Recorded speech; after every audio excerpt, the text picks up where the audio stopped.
This is Amy Stanton. She's an Australian entrepreneur, co-founder of the off-grid accommodation company Tiny Stays. She's also a mother, a wife, a former contestant on Australian Survivor, a TV presenter on Channel 7's revived Healthy, Wealthy and Wise, and according to her Instagram, a self-professed lady tradie. She's a qualified plumber. Obviously, she's very successful. Before I get started, a bit of a disclaimer. My goal here is not to try to destroy somebody's life. I'll be sticking strictly to publicly available information. Thank you to the viewer who sent a lot of this information in. We all make mistakes and do stupid things sometimes, and I don't think anybody should be punished forever, except for the most heinous of crimes.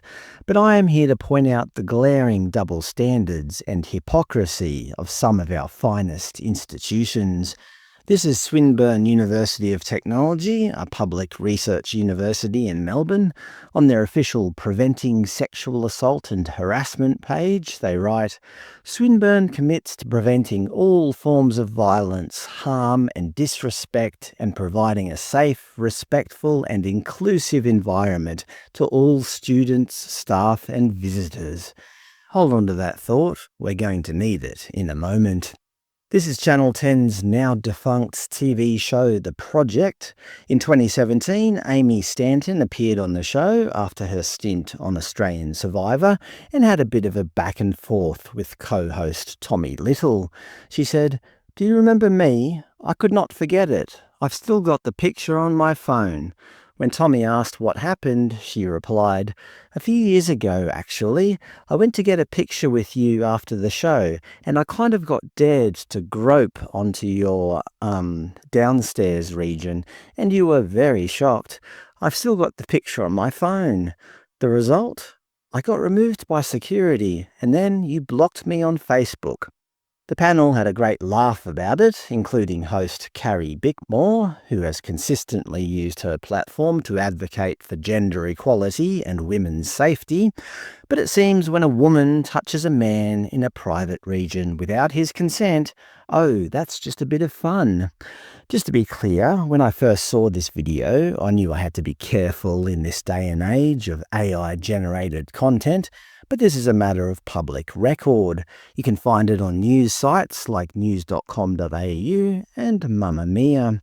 It's worth noting that Mamma Mia, an outlet with explicit feminist leanings, also essentially laughed off the incident. Okay, so Ms. Stanton did something stupid when she was young. Well, not only was it stupid, it was immoral and illegal. As we know now, it didn't stop her from going on to have a very successful career. But what's this got to do with Swinburne University, I hear you ask? Well, on their Stories for a Brighter Tomorrow page, where they promote 30 years of people and technology working together to build a better world, you can find one Aimee Stanton. Yes, the same university that says sexual harassment is a stain on society also happily has a page dedicated to Ms. Stanton, titled "Swinburne alum Aimee Stanton survived and thrived as a lady tradie." They note that she competed on Survivor and became a female plumber. I don't think you become a female plumber. You just become a plumber. But I guess Swinburne thinks that gender is the most impressive part of the qualification. On Swinburne's Facebook page, they happily announce, "Happy National Tradies Day." And guess who's in the picture? Plumbing alum Aimee Stanton, of course. Duh. They've got even more pages dedicated to her on their website, like "From Beauty School to Pioneer for Women in Trades." I want to be clear, this isn't some archived post from 10 years ago. This is from September 2025.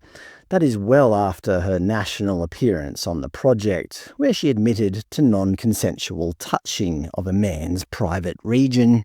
Since her appearance on The Project was in 2017, the university has had 8 years to vet this pioneer. Yet they continue to use her as a brand ambassador as recently as a few months ago. I know this has become a bit trite, but it needs to be done. Let's play a quick game of Swap the Genders.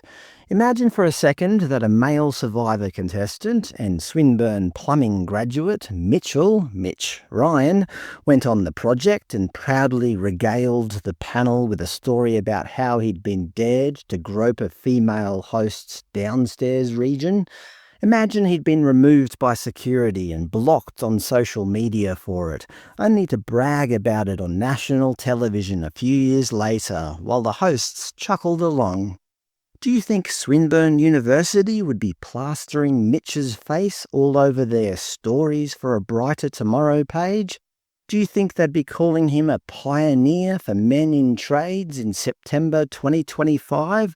Or do you think they would have scrubbed his existence from their entire website faster than you can say expulsion?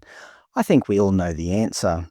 Just to make it very clear, on their Preventing Sexual Assault page, they state, Swinburne is proud to be part of the National Respect Now Always initiative. This initiative aims to prevent all sexual assault and harassment, but apparently only one gender is capable of being the perpetrator. Obviously, despite their words and their gender equality action plan, this was never about equality. This was always about protecting a narrative, even if that narrative is built on a foundation of blatant, sanctimonious hypocrisy. But hey, as long as the marketing looks good, right?